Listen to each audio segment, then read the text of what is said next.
Hello, my name's Emma. Welcome to this Christmas Crafternoon Pack. I just want to give you a few ideas and tricks and tips as to how you might use this. First of all, just because it says Christmas on the box doesn't necessarily mean that you have to do something Christmassy with it. These things in here are for you. They're for you to do whatever you want with. You might have some ideas that I haven't thought of yet. Please do them. If what's in this box inspires you to do something different, I'd love to know about it. Let's look at the box. So, inside, a few things. First of all, this. It's a cushion. It's kind of a bauble-shaped cushion. I've made that for you. Now, like I say, just because it's in the shape of a bauble doesn't mean you have to make it into a bauble, but you could. You can hang it. I've put a hanging string on there for you. You could put that on your wall. You could hang it somewhere in your room. But it is a cushion, and if you wanted to, you could put it somewhere soft. Keep it on your bed. It's up to you. What we're really doing is making art, and this is an exciting place to start. So, what I'm going to ask you to do is paint on your cushion.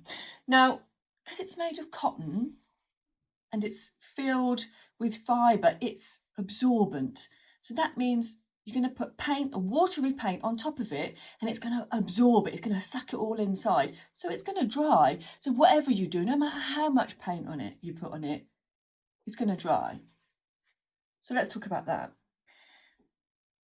Inside, you've got watercolour paints. Now, what is it that makes watercolour paints work?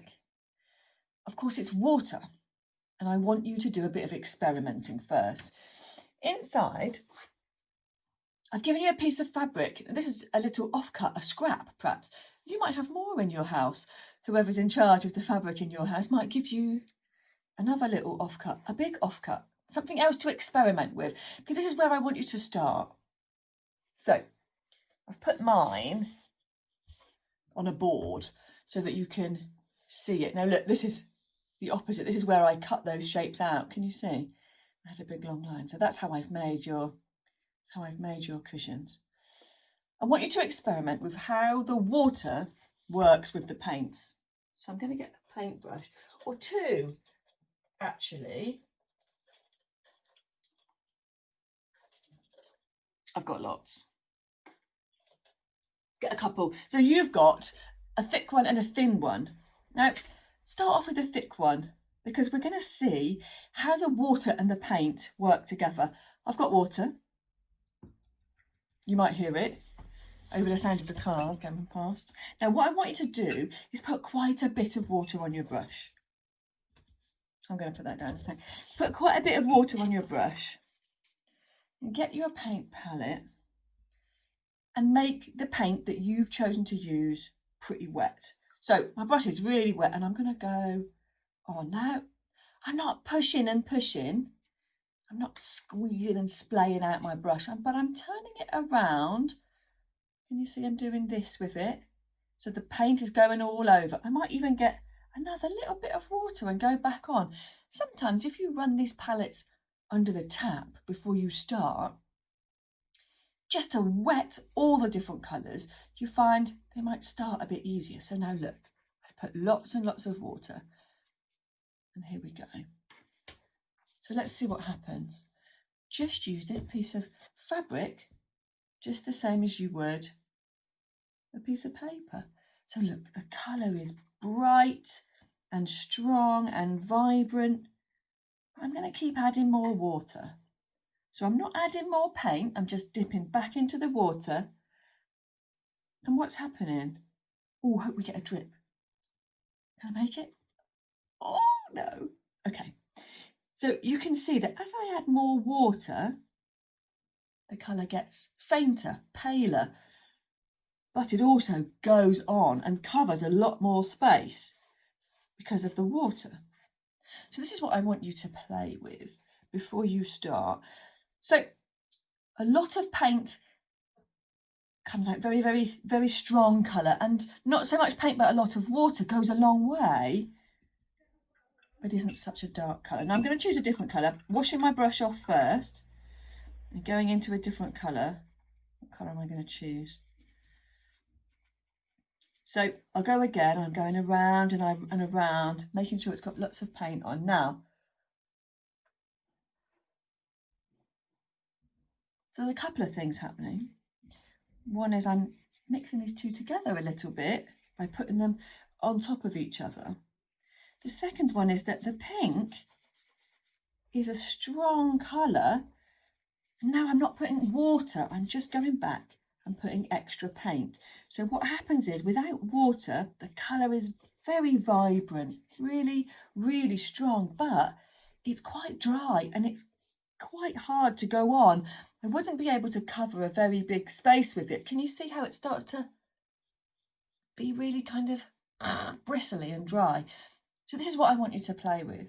I want you to decide which one you like, which works. Maybe you want a bit of both.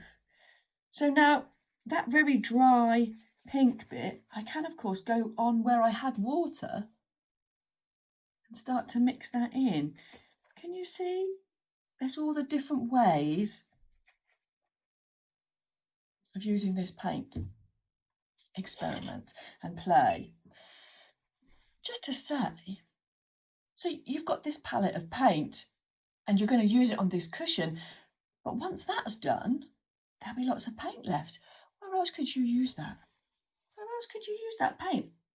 How about the box?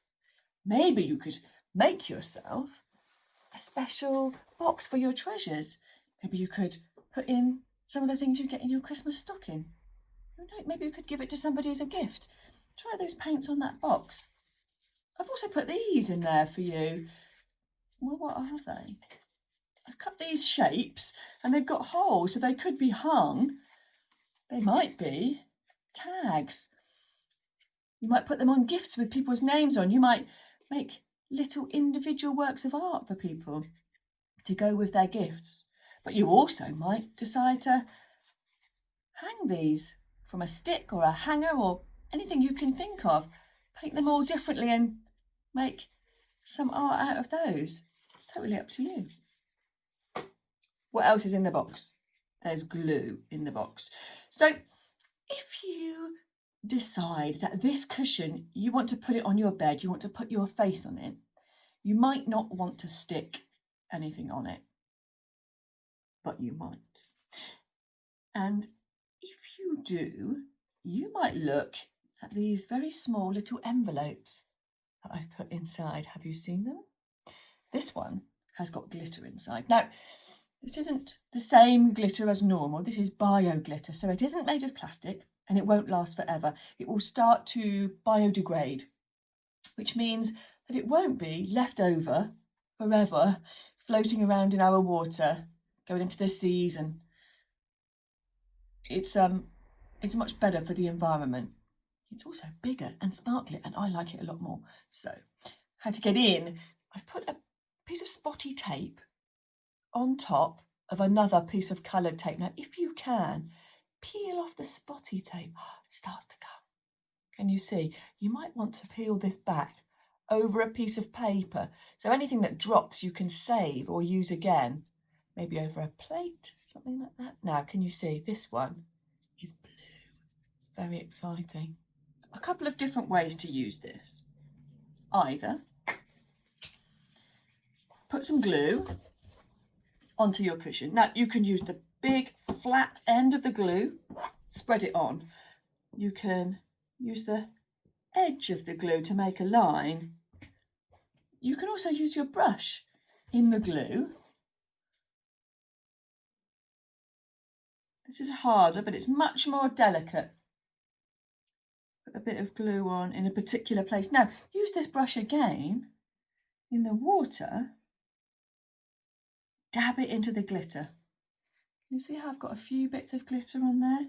Now, the glitter will come off my brush, stick onto where I've put the glue. Big brush, more glitter. You decide, see how that works. remember that your cushion has got two sides. Of course, it's got two different options. You might do these over 2 different days, 2 different times. You might do just a riot of colour. You might experiment and explore.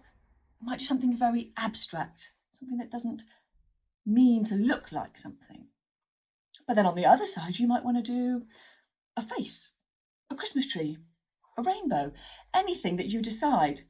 You might not, but you could do 2 completely different pieces of work on this, 2 totally different pieces of art. And something else, of course, it has got this seam that runs all the way down the side. Perhaps this is a place for a line of glitter. Some of the sequins that you might find in one of the other small envelopes.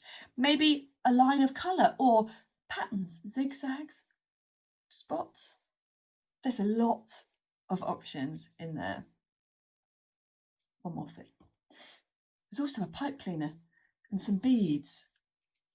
You might fancy, if you've got a needle at home, you might fancy sewing some of these beads onto your cushion, or they thread really nicely onto this pipe cleaner. The pipe cleaner itself could perhaps wrap around here. Perhaps not. The good thing about this is if you change your mind, unwrap, take it off and do something else. Think about all the different options. So, Merry Christmas. It's very exciting to think that we're coming to Christmas. But perhaps it might be a bit different this year, and maybe you might not be seeing the same amount of family and friends. The same people might not all be together all at one time for Christmas. So, maybe you could send somebody a little exhibition of the work that you've done. You could perhaps take some pictures, or you could do a Zoom or a FaceTime and show the work that you've made. You could talk people through your journey. You could explain what you enjoyed, what was frustrating, what happened when you tried something you'd never tried before. Because I think, if it was me, I would love to be able to hear about somebody else's journey to make their artwork. And I'm sure whether it's your grandparents or friends in a different country, friends who live close but you just can't see this year, it would be really lovely to send them a video. So, I really hope you enjoy. Make the most, and Merry Christmas.